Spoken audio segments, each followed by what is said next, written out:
Page number 481, example number 16. इसमें दिया है find the coordinates of the foot of the perpendicular drawn from the origin to the plane 2x minus 3y plus 4z minus 6 is equal to 0. ये paper में आता हमारे। तो आप क्या करें, आप ऐसे ही कोई प्लेन बना लो.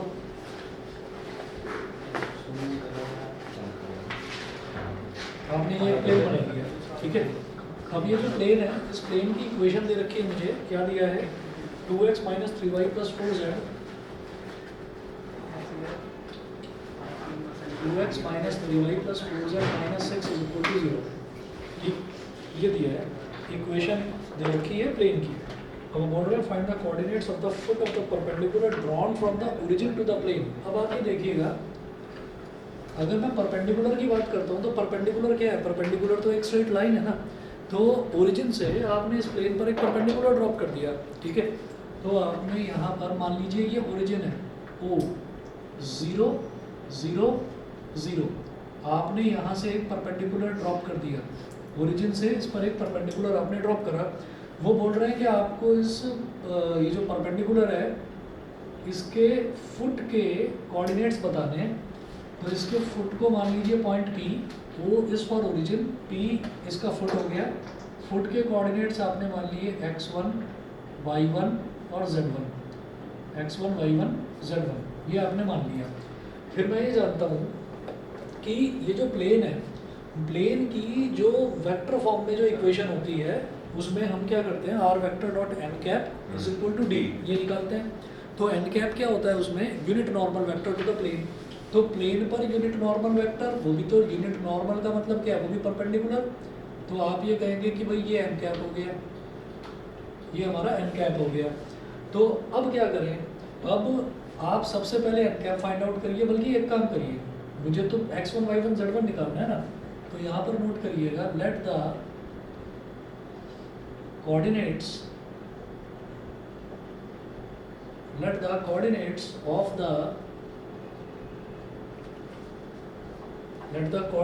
of the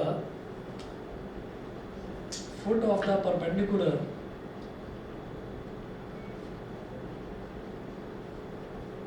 be P x1 y1 z1. then OP vector, ये जो OP वेक्टर है ये क्या हो जाएगा? अगर मैं OP वेक्टर निकालूं तो x1 माइनस 0 a कैप,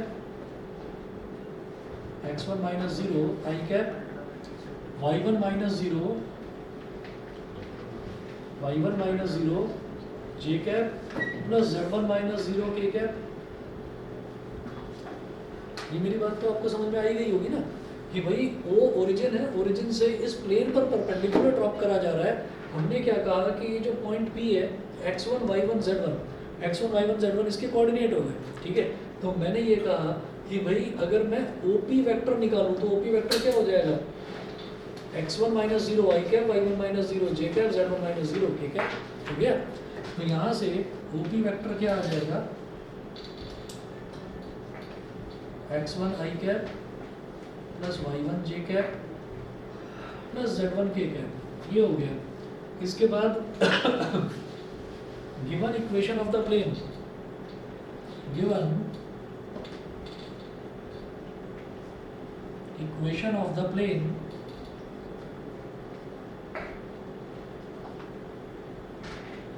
क्या दे रखा है? 2x माइनस 3y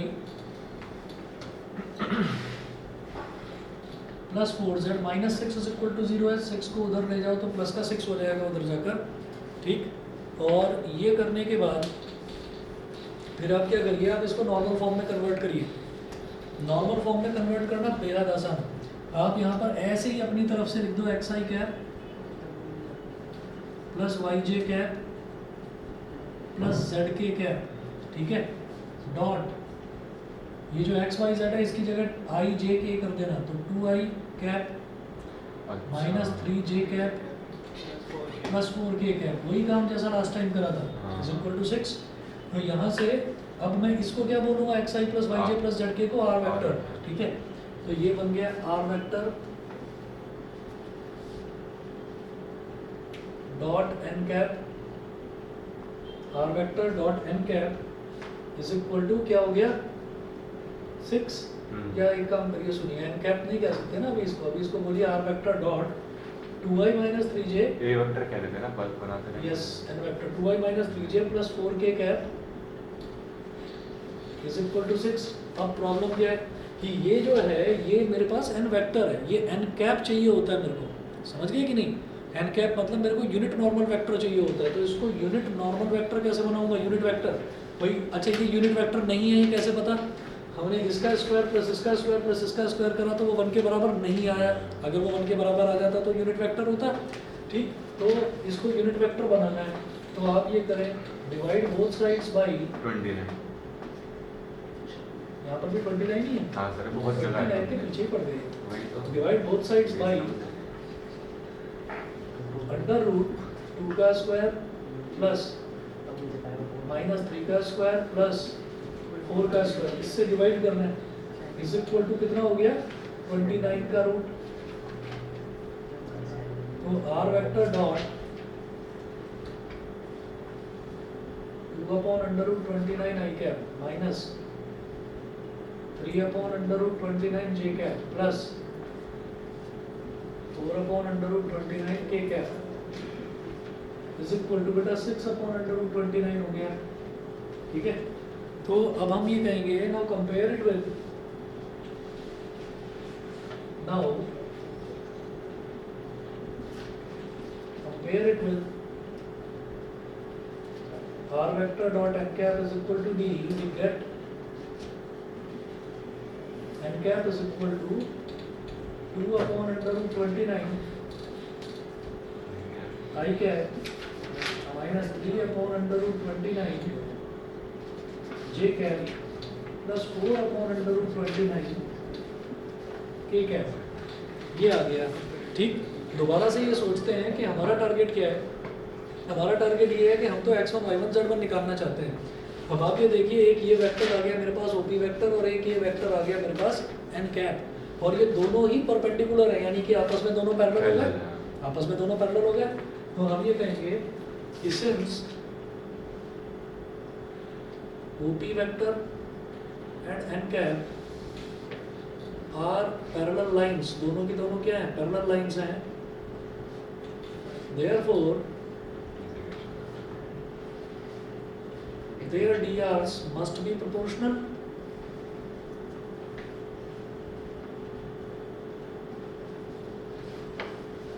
उनके डायरेक्शन रेशियो प्रोपोर्शनल होंगे, ठीक है? और आप इस तरीके से पैरेलली मूव कर जाइए, कितनी भी लाइंस हो सबके डायरेक्शन रेशियो प्रोपोर्शनल होंगे।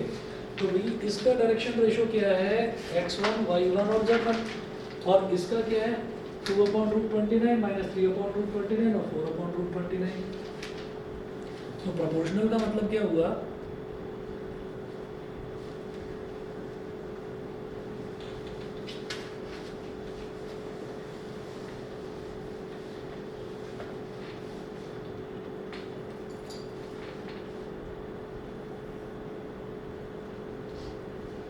प्रोपोर्शनल का मतलब क्या हुआ कि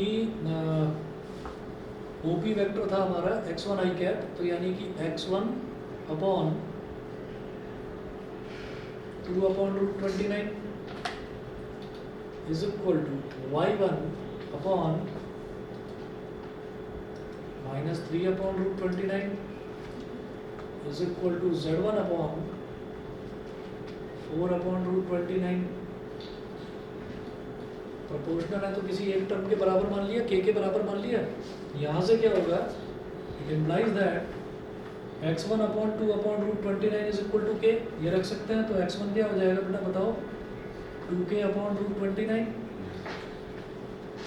कॉमा y1 को जब इसके बराबर रखेंगे तो y1 is equal to minus 3k upon root 29।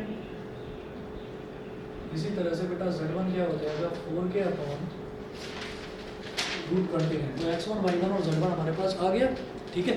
अच्छा, लेकिन यहाँ पर ये k है जो परेशान करता है। अब एक चीज़ हम और भी जानते हैं कि ये जो प्लेन है, इस प्लेन की इक्वेशन दे रखी है और ये इस प्लेन पर x1 y1 z1 कोऑर्डिनेट्स लाई कर रहे हैं, तो इस पर लाई करने वाले जितने भी कोऑर्डिनेट्स हैं वो इस इक्वेशन को सेटिस्फाई करेंगे, ठीक है ना? जैसे एक लाइन पर लाई करने वाले जितने भी पॉइंट्स हैं वो लाइन की इक्वेशन को सेटिस्फाई करते हैं, ऐसे ही प्लेन पर लाई करने वाले जितने भी पॉइंट्स हैं वो उस प्लेन की इक्वेशन को सेटिस्फाई करेंगे।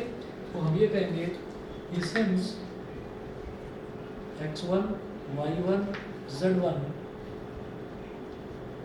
lies on the plane,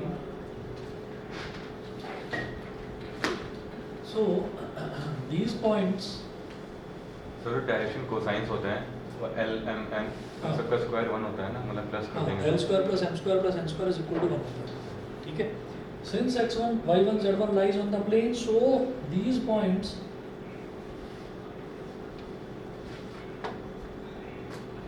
will satisfy the given equation of plane।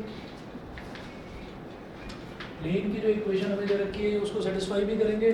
ठीक है, तो लिखिए यहाँ पर 2x यानी कि ये हो गया 2x1 माइनस 3y1 और plus 4z1 minus 6 is equal to 0। ये मैं कर क्यों रहा हूँ, ये मैं इस वजह से कर रहा हूँ, मेरे पास k की वैल्यू आ जाएगी, k की वैल्यू आ जाएगी तो x1 y1 और z1 की वैल्यू आ जाएगी। ठीक है, तो इसमें आप करिएगा ये 4 नंबर का होगा कुछ। हाँ ये पूरा, अब जितने भी आगे क्वेश्चंस आएंगे ना ये प्लेन के क्वेश्चन जो है 1-2 नंबर वाले क्वेश्चंस है ही नहीं, ये सब 4 वाले। ये बल्कि है तो आसान, और पेपर में भी आया था मेरे, उस समय भले ही नहीं आता हूँ। ये क्या होता है कि इसमें ना 4 या आप जब पूरे प्लेन्स के क्वेश्चंस कर लोगे तो आप ये देखोगे कि 6 या 7 टाइप है, बस 6 या 7 टाइप है। एक ये आता है फुट ऑफ द परपेंडिकुलर वाला, हाँ। ठीक है, एक डायरेक्शन रेशियो वाला आता है, प्लेन के डायरेक्शन रेशियो निकालो, मतलब 6 या 7 टाइप्स हैं। तो जब आप वो कर लोगे तब आपको लगेगा कि बिना मतलब डर रहे थे, कुछ भी नहीं है। ठीक है, बस एक मेरी सजेशन है कि लाइन के एक जगह फॉर्मूले सारे और प्लेन के एक जगह फॉर्मूले वो लिखकर याद कर लेना, क्योंकि फॉर्मूले याद नहीं आते पेपर में, ये दिक्कत हो जाती है, मिक्स हो जाते हैं वो। हाँ। तो उनको कंपेरेटिवली याद करना कि नहीं भाई ये वाला लाइन का था, ये वाला प्लेन का था, ऐसे करना। चलिए आगे देखते हैं, इसमें आप डालिएगा 2 और फिर बेटा x1 की वैल्यू क्या है 2k/√29 माइनस 3 और y1 क्या है माइनस 3k/√29 और फिर है प्लस 4z1, 4z1 क्या हो गया 4k/√29 इज इक्वल टू -6 को उधर ले जाओ, प्लस का 6 हो गया। ठीक है जी, अब जरा देखिए 2 2 4k/√29 -3 × -3 प्लस का 9k/√29 प्लस का 16k/√29 इज इक्वल टू 6। 4 + 9 13, 13 + 16 कितना हो गया 29 ही हो गया क्या? हाँ सर।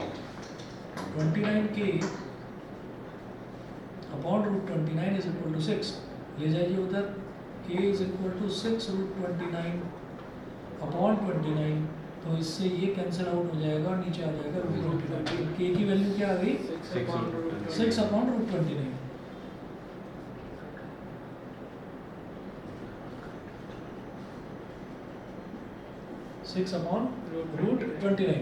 ठीक, अब जरा देखिएगा, तो मुझे x1 y1 z1 निकालना है, तो x1 अब k आ गया तो x1 हाँ, y1 वो तो z1 कर आ ही लेंगे, जाएगा, छोड़ है ना। देयरफॉर 12/29। आंसर चेक कर लेना बस। सर अगर पेपर में ये ना दिया हो कि ये 2 लाइंस क्यू लाइंस है और अगर शॉर्टेस्ट डिस्टेंस मांगा हो तो देखिए जब पैरेलल लाइंस होंगी तब वो पैरेलल लाइंस देंगे, हाँ। नहीं तो जो भी दे रखा हो वो स्क्यू स्क्यू ही है। फिर पेपर में यही है। पैरेलल होगा तो पैरेलल देंगे, वो स्क्यू नहीं देंगे। तो अब x1 क्या होगा, x1 क्या हो गया बेटा 2k/√29। ठीक है, अच्छा अपने हिसाब से बनाकर देखना डायग्राम, ये नहीं कि पहले x y z एक्सिस बना रहे हो, ओरिजिन को मैंने मान लिया ऐसे ही हो।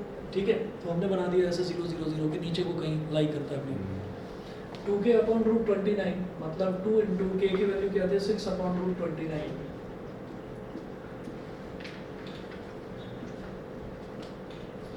तो ये हो गया 12/29। y1 कितना था -3k/√29, तो -3/√29 और k की value 6/√29 -18। -18/29। 4k upon root 29,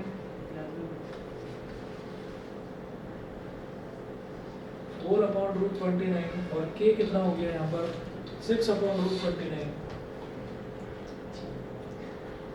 24 24 upon 29। तो x1 y1 z1 तीनों आ गए। तो ये क्या आ गया, coordinates of the foot of the perpendicular. Important question है, coordinates of the foot of the perpendicular वाला क्वेश्चन बहुत आता है एग्जाम में। ठीक, चलिए जी अगला देखते हैं। अगली टाइप देखेंगे, equation of a plane perpendicular to a given vector and passing through a given point. तो अभी तक मैंने कौन सी करी थी, नॉर्मल फॉर्म। नॉर्मल फॉर्म में हमें क्या दे रखा होता है, नॉर्मल फॉर्म में perpendicular distance from the origin d दे रखा होता है और एक यूनिट नॉर्मल वेक्टर होता है। ठीक, अब क्या है, equation of a plane perpendicular to a given vector and passing through a given point. तो एक पॉइंट होगा और एक परपेंडिकुलर वेक्टर होगा। ये मिटा रहा हूँ इधर से।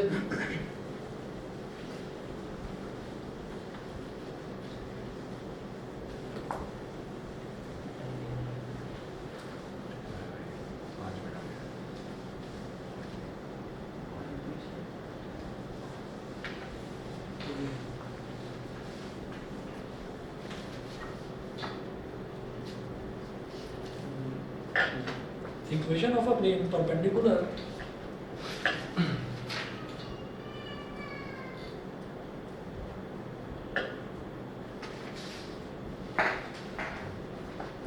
equation of a plane perpendicular to a given vector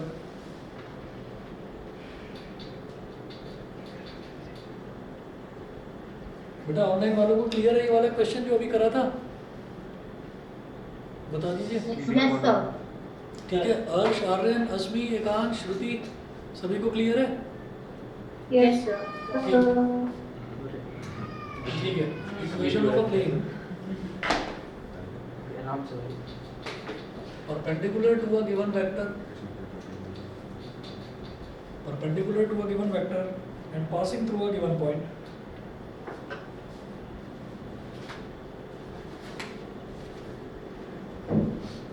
and passing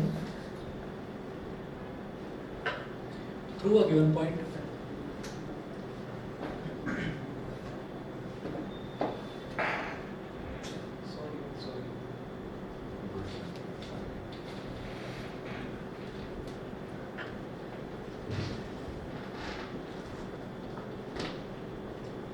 equation of a plane. एक प्लेन की इक्वेशन बनानी है तो प्लेन बना लो। प्लेन बना लिया ऐसे, ये प्लेन हो गया जी। ठीक है, equation of a plane perpendicular to a given vector. Perpendicular to a given vector मतलब प्लेन जो है वो किसी एक वेक्टर पर परपेंडिकुलर है। तो मान लीजिए ये क्या है, ये प्लेन है, ये प्लेन है, ये प्लेन ऐसे होगा, ये प्लेन ऐसे होगा। मान लीजिए ये बुक है और ये बुक ऐसे इस पर खड़ी हुई है इस तरीके से। तो this plane is perpendicular to a given vector. उल्टा बोल दो, प्लेन पर आप परपेंडिकुलर बना लो, एक ही तो बात है। तो आपको यहाँ पर एक वेक्टर दे रखा है, ये एक वेक्टर दे रखा है और ये वेक्टर को हमने मान दिया capital N vector. Small n तो मैं नॉर्मल वेक्टर बोल ही देता हूँ। ठीक है, तो ये कैपिटल एन वेक्टर बोल दिया इसको। And this plane is passing through a given point. इसका मतलब क्या है कि ये जो प्लेन है, ये प्लेन किसी एक पॉइंट को टच करता हुआ जा रहा है, यानी कि इधर कहीं पर कोई एक पॉइंट भी है। ये पॉइंट है x1, y1, z1। ठीक है, ये प्लेन उस पॉइंट से टच करता हुआ निकल रहा है। अब जब टच करता हुआ निकल रहा है तो प्लेन की कोई भी हिस्सा हो सकता है, इक्वेशन को सेटिस्फाई करेगा। ये प्लेन जो है इस पॉइंट को, मतलब ये जो पॉइंट है ये प्लेन के किसी भी हिस्से में हो सकता है, कहीं पर भी हो सकता है, क्योंकि प्लेन टच करता हुआ निकल रहा है। इसका मतलब ये नहीं है कि ये पॉइंट है तो ये प्लेन इसको पूरे को टच करके निकलेगा, नहीं जी। कोई एक हिस्सा भी अगर टच करके निकल जाएगा तो हम ये कहेंगे this plane is passing through this given point. समझ गए? उल्टा भी कह सकते हैं कि this plane contains this point, कि प्लेन के अंदर ही ये पॉइंट है, ये भी कह सकते हैं। अच्छा जी, ये हो गया। तो आप ये कहेंगे कि इसकी वेक्टर फॉर्म क्या होगी, इसकी वेक्टर फॉर्म होगी r vector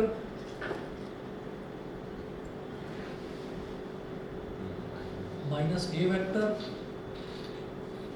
r vector minus a vector dot n vector is equal to 0।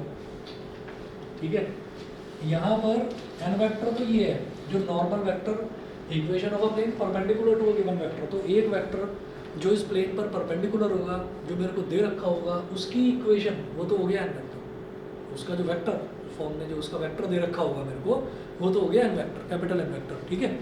और ये वेक्टर क्या है, ये x1 y1 z1 दे रखा है ना, इसी का पोजीशन वेक्टर, इसी का पोजीशन वेक्टर। तो a vector is equal to position vector of the point. अच्छा, पोजीशन वेक्टर क्या होता है, जो पॉइंट दे रखा है, तो पॉइंट का पोजीशन वेक्टर क्या होगा, x1 i cap y1 j cap z1 k cap, बस ये होता है position vector of the given point. मतलब ए वेक्टर क्या हो गया, x1 i cap plus y1 j cap plus z1 k cap, ठीक है।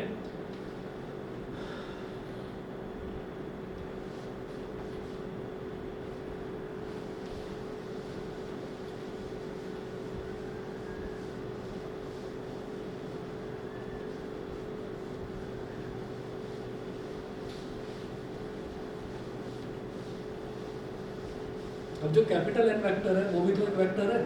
Yes sir. तो जैसे इसको x1 i cap, y1 j cap और z1 k कैप बोला है, कैपिटल एन वेक्टर को भी कुछ बोलते हैं। ये तो वेक्टर फॉर्म थी। फिर लिखिएगा कार्टेशियन फॉर्म।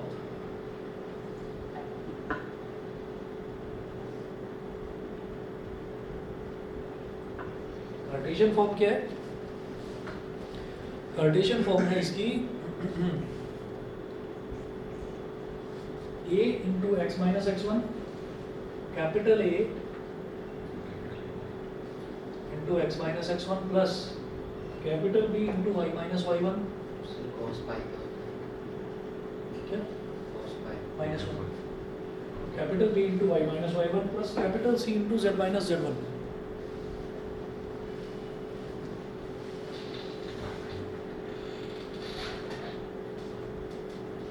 तुम्हारे लिए एक फैसिलिटी है, एक फैसिलिटी तुम्हारे लिए ये है कि जैसे 4:30 से 5:30 क्लास होती है, एक दिन मैथ्स की एक दिन फिजिक्स की, उसके बाद रुक जाओ यहीं पर बैठ कर कर लो प्रैक्टिस। इससे दो फायदे होंगे, एक तो प्रैक्टिस होगी, दूसरा तुम्हारा खेल का टाइम बचेगा। एक महीने की तो रिक्वेस्ट कर रहा हूँ, एक महीने के लिए खेल छोड़ दो ना, क्या हो गया, वही तो नहीं होता। एक महीने के लिए छोड़ दो। पढ़ा नहीं जाता ना, वो दिमाग में ऐसा कुछ नहीं है, ऐसा कुछ नहीं है, करके तो देखो, हम भी करते थे करके तो देखो, 2 दिन 3 दिन करके तो देखो। टेंथ किया था 3 दिन बाद अगर सर में ज़्यादा ही दर्द हो जाए तो फिर एक दिन पूरा दिन खेल लेना सुबह से रात तक, अगर ज़्यादा हो जाए तो। चलिए करके देखना, करके देखना फायदा होगा। चलिए capital a x minus x1 plus b into y minus y1 plus c into z minus z1 is equal to 0। तो यहाँ पर हम ये कहेंगे ये x1 y1 z1 तो चलो मेरे को मालूम है, ये कैपिटल ए क्या आ गया, where capital N vector is equal to a i cap plus b j cap plus c k cap, capital A i cap plus b j cap plus c k cap. तो और ये वहाँ पे capital N cap क्या है, वहाँ पर n vector. Capital N vector जो भी दे रखा होगा वहाँ पर भी यही है, एक्चुअली वहाँ पर भी यही है। अच्छा अच्छा अच्छा। और मैं इसमें अगर आर वेक्टर की जगह एक्स आई कैप प्लस वाई जे कैप प्लस जेड के कैप डाल दूँ ना, तो ये फॉर्म डिराइव हो जाएगी। अच्छा। लेकिन वो डिराइव करने के लिए आता नहीं है पेपर में, तो आप सीधा फॉर्मूला करो ना इसका, समझ गए। ये हो गया। अगर आप चाहें तो आप इसको डायरेक्टली कन्वर्ट भी कर सकते हैं, खुद से भी कर सकते हैं। आप यहीं पर आर वेक्टर की जगह एक्स आई कैप माइनस वाई जे कैप प्लस जेड के कैप डालो, आर वेक्टर की स्टैंडर्ड वैल्यू यही है, ठीक है। और ए वेक्टर की जगह x1 i cap, y1 j cap, z1 k cap वो डालो, और डॉट एन वेक्टर की जगह ये डाल दीजिए, ए आई प्लस बी जे प्लस सी के, यही आ जाएगा, यही आ जाएगा, करके देख लेना। ठीक है जी। इसके बाद जरा देखो एग्जांपल नंबर 17, पेज नंबर 482 पर बिल्कुल नीचे दे रखा है।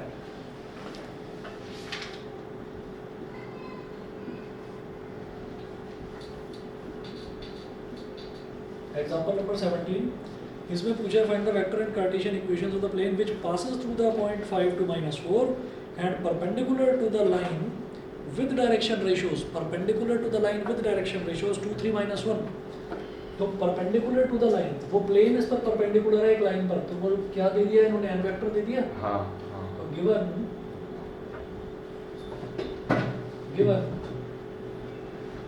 N vector is equal to क्या हो गया, 2 3 -1 मतलब 2i कैप हाँ 2i cap plus 3j cap -1 के कैप। समझ रहे हैं बेटा, बताइए। और इन्होंने बोला find the vector and Cartesian equations of the plane which passes through the point 5 2 -4, मतलब क्या दे रखा है, x1 y1 z1। Small a vector ना। हाँ जी, small a vector x1 y1 z1, ये कितना हो गया, ये क्या दिया है 5 2 -4, 5 2 -4, इसका मतलब क्या है, x1 y1 z1 दिया, मतलब स्मॉल ए वेक्टर दे रखा है 5i cap plus 2j cap minus 4k cap, ठीक है। तो कैपिटल एन वेक्टर और स्मॉल ए वेक्टर आ गया, ये भी वेक्टर फॉर्म, वैल्यू डालिए, vector form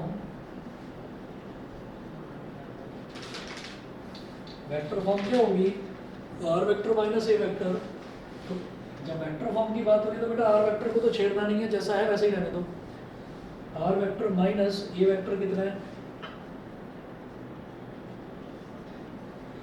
5y cap plus 2j cap minus 4k cap, वाला यहाँ लगा लो एक कर्ली ब्रैकेट और डॉट कैपिटल एन वेक्टर, तो 2i cap plus 3j cap minus 1k cap is equal to 0। यही वेक्टर फॉर्म है, यही वेक्टर फॉर्म है, इसमें कोई आपसे बस सिंप्लीफिकेशन की उम्मीद नहीं करता है। हाँ हाँ, ये हो गई वेक्टर फॉर्म, ठीक है, कोई प्रॉब्लम नहीं। अगर चाहो और ज़्यादा सिंप्लीफाई करना चाहो तो कर लो, वैसे ठीक है, ये वेक्टर फॉर्म है, ठीक। तो ये हो गया, ज़्यादा करेंगे तो ये हो जाएगा आर वेक्टर डॉट इसका इसके साथ डॉट प्रोडक्ट दिखाओगे, और जब इसका इसके साथ डॉट प्रोडक्ट होगा तो वो एक कांस्टेंट नंबर आ जाएगा। कैसे, 5i 2i में मल्टीप्लाई होगा 5 2 10 with a minus sign, 2 × 3 6 with a minus sign, तो 10 + 6, ठीक है, और -4 -1 यानी कि प्लस का 4, तो 10 + 6 + 4 14 विद अ माइनस साइन, -14 उधर चला जाएगा, हो जाएगा +14। तो r vector dot this is equal to 14, या तो ऐसे लिख दो या ऐसे लिख दो, दोनों ही तरीके से ठीक है, कोई प्रॉब्लम नहीं है, ठीक। ये वेक्टर फॉर्म हो गई, और इसी कंडीशन की जो दे रखी है इसमें, अगर इसी की कार्टेशियन फॉर्म निकालनी है,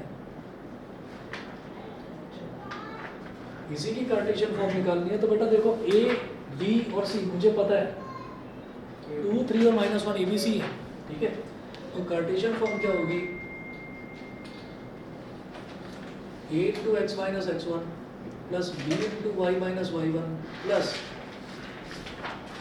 c × z - z1 is equal to 0। तो देखिएगा a क्या है, 2, x - x1 कितना है बेटा 5, प्लस b कितना है, b है 3, हाँ, y -2 y माइनस बिल्कुल सही 2 -1 है ना, और फिर ये है -1 z + 4 और z + 4, z - -4 मतलब z + 4 इज इक्वल टू 0। कर लो इसको, 2x - 10 plus 3y - 6 minus z - 4 is equal to 0। तो 2x प्लस 3y - z -10 -6 -4 कितना हो गया, -20 माइनस 20 20। उधर जाके प्लस हो जाएगा ना। तो 2x plus 3y minus z is equal two plus का 20, ये भी लिख सकते हैं, ठीक। ये आपकी कार्टेशियन इक्वेशन हो गई। ऑनलाइन वाले बच्चे बताएं, क्लियर, यस सर, ठीक है। चलिए आगे चलते हैं, क्या हुआ, और 10 और 6 16 16 और 24 हो जाता है, थोड़ा कंफ्यूज हो गया। कोई बात हो नहीं। जाता है। हाँ जी, अब जरा सुनिएगा, equation of a plane passing through 3 non collinear points, मतलब 3 नॉन कोलिनियर पॉइंट्स हो गया। नॉन कोलिनियर का मतलब क्या है कि वो एक लाइन में लाई नहीं करेंगे, ठीक है। तो ये तीसरी फॉर्म हो गई। पहली फॉर्म में मेरे को क्या दे रखा होता है, r vector dot n cap is equal to d, तो पहली फॉर्म तो ये है, ठीक। दूसरी फॉर्म में क्या होगा कि प्लेन पर एक परपेंडिकुलर दे रखा होगा और साथ में एक मेरे को दे रखा होगा पॉइंट। अब जो तीसरी फॉर्म है, हम प्लेन की जो तीसरी फॉर्म कर रहे हैं, तीसरी फॉर्म में क्या होगा कि प्लेन पर लाई करने वाले ही 3 पॉइंट दे रखे होंगे, वो बोल रहे हैं ना, a plane passing through 3 non collinear points. तो इसका मतलब ये है, एक तरह से ये समझा जाए कि ये प्लेन जब पास कर रहा है तो एक इधर है पॉइंट, एक इधर है और एक इधर है, उन तीनों पॉइंट्स को कवर करता हुआ गुजर रहा है, ऐसे समझिए। तो और जब कवर करता हुआ गुजर रहा है तो हम कहेंगे कि प्लेन पर ही लाई कर रहे हैं तीनों पॉइंट्स। तो उनको क्या कह दिया जाएगा, x1 y1 z1, x2 y2 z2 और x3 y3 z3।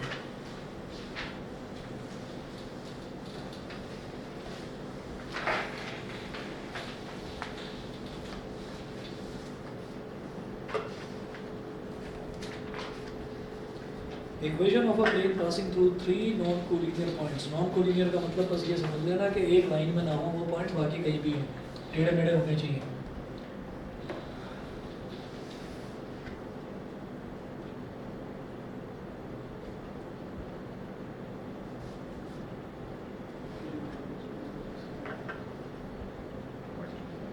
Equation of a plane passing through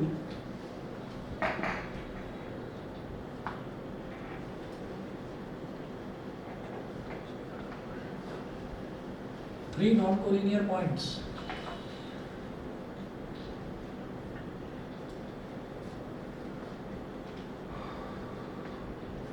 एक प्लेन बनाई है ऐसे और इस पर 3 पॉइंट्स ले लो, ये हो गया P, ये हो गया Q और ये हो गया R। तो P के coordinates x1 y1 z1, Q के coordinates x2 y2 z2, R के कोऑर्डिनेट्स x3 y3 और z3। P Q R तीनों के कोऑर्डिनेट्स हो गए, ठीक है। अब लिखिएगा जी वेक्टर फॉर्म सीधा सीधा।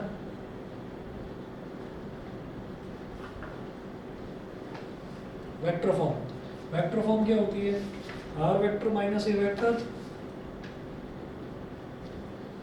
r vector minus a vector dot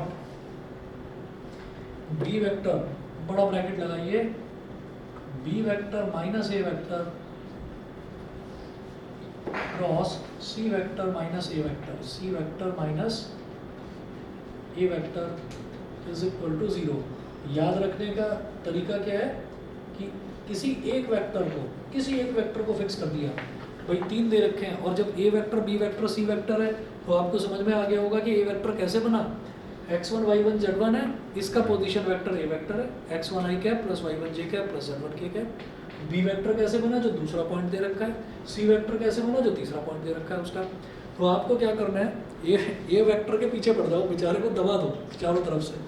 तो क्या करा, ये r vector minus a vector कर दिया, r वेक्टर में से a वेक्टर को सब्ट्रैक्ट करा, b में से भी a को सब्ट्रैक्ट करो, c में से भी a को सब्ट्रैक्ट करो कि a वेक्टर तेरी खैर नहीं, आज तेरे को ही सब्ट्रैक्ट करके छोड़ेंगे। तो हमने इसको सब्ट्रैक्ट कर दिया। अब देखिए b vector minus a vector और बीच में लगा दो यहाँ पर क्रॉस प्रोडक्ट, और जो r vector minus a vector है, r के साथ में तो डॉट प्रोडक्ट आता है, r के साथ में तो डॉट प्रोडक्ट आता है, r के साथ में कहीं पर क्रॉस प्रोडक्ट है ही नहीं, ठीक। तो ऐसे करके याद रखना है इसको। A B C किसी को भी मान सकते हैं ना, किसी को भी, जो क्वेश्चन में जो पहले दे दिया उसे A मान लेंगे, बस जो पहले दे रखा है वो A वेक्टर, जो बाद में है वो B, और जो तीसरी नंबर पर C हो गया। तो यहाँ पर आप सीधा सीधा कह भी दें कि A vector is equal to x1 i cap plus y1 j cap plus z1 k cap, B vector is equal to x2 i cap plus y2 j cap plus z2 k cap, और C vector is equal to x3 i cap plus y3 j cap plus z3 k cap, ठीक है जी। ये हमारा हो गया vector form. उसका जब हमको एक प्लेन की इक्वेशन निकालने के लिए दे दी जाए और 3 नॉन कोलिनियर पॉइंट्स दे रखे हों प्लेन के ऊपर, तो plane passing through 3 non collinear points हो या plane containing 3 non collinear points हो, एक ही बात है।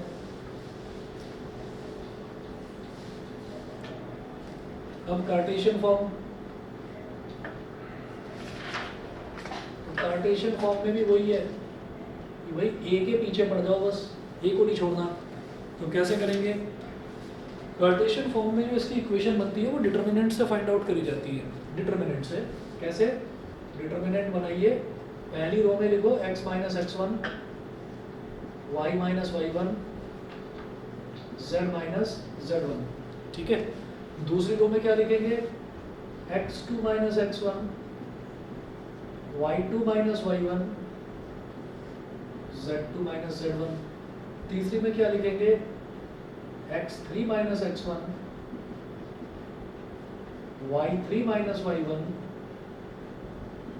z3 minus z1, determinant close is equal to 0। समझ रहे हैं? तो हम किस के पीछे पड़ गए? x1 y1 z1 के। हर जगह कौन सब्ट्रैक्ट हो रहा है? x1 सब्ट्रैक्ट हो रहा है पहले कॉलम में, y1 सब्ट्रैक्ट हो रहा है दूसरे कॉलम में, और z1 सब्ट्रैक्ट हो रहा है तीसरे कॉलम में। तो इस तरीके से याद रखिए कि एक बार x, y और z में से x1 y1 z1 सब्ट्रैक्ट होगा, फिर x2 y2 z2 में से x1 y1 z1 सब्ट्रैक्ट होगा, एक एक करके। समझ गए? ठीक। तो ये आपकी वेक्टर फॉर्म हो गई, ये इसकी कार्टेशियन फॉर्म हो गई। और एग्जाम्पल नंबर 18 देखिएगा। एग्जाम्पल नंबर 18 में उनको दिया है find the vector equations of the plane passing through the points 2 5 -3 -2। छोड़ दोगे इसको, कर लोगे अपने? हाँ, मगर इसमें दिया था ना कि नॉन कोलिनियर है। कोई बात नहीं, जो आपको पॉइंट्स दे रखे होते हैं ना तीनों, वो अनटिल एंड अनलेस वो बोल ना दे, हाँ, वो नॉन कोलिनियर है। 3 पॉइंट्स दिए। जब तक, हाँ, जब तक लाइन बोल ना दी जाए कि पैरेलल है, वो स्क्यू हुई है। समझ गए? हाँ। जब तक पॉइंट्स बोले ना जाए कि कोलिनियर है, वो नॉन कोलिनियर है। ऐसे ही देख लेते हैं वो जो पॉइंट्स गिवन है कि उनके प्रोपोर्शनल है या नहीं, बस नॉन। ओके, थैंक यू भाई, दिल से मजाक करके थे यार, सीरियसली नहीं लेता बात को। हाँ, ये पढ़ रहा है था। GIF भी तो होता है कैसा, जिसमें ऐसे ऐसे हाथ बार उठाता है। हाँ, वो सर फोन कम चलाता है ना मेरे। वो GIF में नहीं सर आता, जेई तो आई है वैसे। जैसे मान लीजिए किसी ने आपकी कुछ तारीफ कर दी तो उधर से GIF आता है, इधर से ऐसे हाँ। बार बार। इमोजी देखो भाई को हार्ट था। तुम्हारा इमोजी तो कुछ और होगा ना, तुम्हारा इमोजी तो ये वाला होगा, ऐसे वाला GIF। अभी नोट कर लेना, हाँ। ये बैठे बैठे ना ऐसे करते रहते हैं हाथ को। भाई साहब। मैंने कई बार नोटिस करा, राइट हैंड से काम करता है, लेफ्ट हैंड से ऐसे ऐसे होता रहेगा, गोल गोल घुमाते रहते हैं। कोई बोल दे बस फालतू बात। बस कोई बोल नहीं। चलिए, तो एग्जाम्पल 18 में छोड़ रहा हूँ। एग्जाम्पल 18 में हमको 3 पॉइंट्स दे रखे हैं, R, S और T। तो जो R है उसके कोऑर्डिनेट x1 y1 z1 हो गए, S के हो गए x2 y2 z2 और T के हो गए x3 y3 z3। ठीक, यही फंडा लगा के करना, A वेक्टर, B वेक्टर और C वेक्टर बन जाएंगे। ठीक है जी। उसके बाद अगला है intercept form of the equation of a plane. Intercept form, अभी इंटरसेप्ट फॉर्म क्या होती है वो देखिएगा।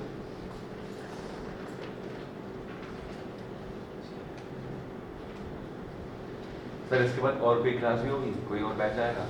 क्या आज? हाँ, तो चेयर हम रखवा देंगे। अरे ठीक है। इंटरसेप्ट फॉर्म बड़ी एक्सरसाइज रहती है भाई। Chocolate equation.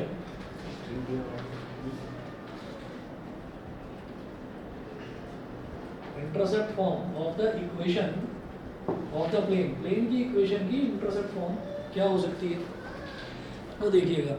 देखिए, इंटरसेप्ट का मतलब क्या है कि कोई भी प्लेन जो है, जब हम लाइन की भी इंटरसेप्ट फॉर्म की बात करते थे तो हम ये कहते थे लाइन एक्स एक्सिस को कहाँ पर काटेगी, वहाँ से ओरिजिन तक का डिस्टेंस हो गया एक्स इंटरसेप्ट। वो वाई एक्सिस को कहाँ पर काटेगी, वहाँ से ओरिजिन तक का डिस्टेंस, वो वाई इंटरसेप्ट। ठीक, अच्छा डिस्टेंस वगैरह की बात ही छोड़ो, अगर कोई लाइन एक्स एक्सिस को मान लो 3 पर काट रही है तो उसका ओरिजिन तक का डिस्टेंस 3 तो हो गया, 3 से 0 का डिस्टेंस 3 तो हो गया। तो जहाँ जहाँ पर वो एक्स वाई और जेड एक्सिस को काट रही है वो इंटरसेप्ट्स कहलाते हैं। तो इसका जो है, इसका बेहद आसान सा है तरीका। आप सीधा सीधा ये कहेंगे, if the x, y and z intercepts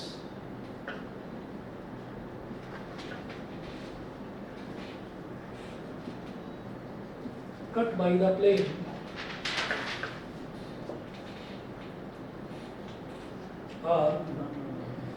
are A, B and C respectively,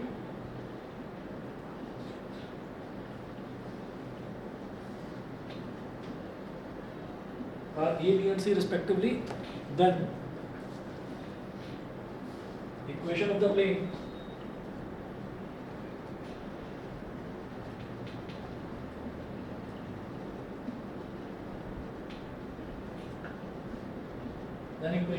is ये सिंपल है, x upon A plus y upon B plus z upon C is equal to 1. X upon A plus y upon B plus z upon C is equal to 1. ठीक है।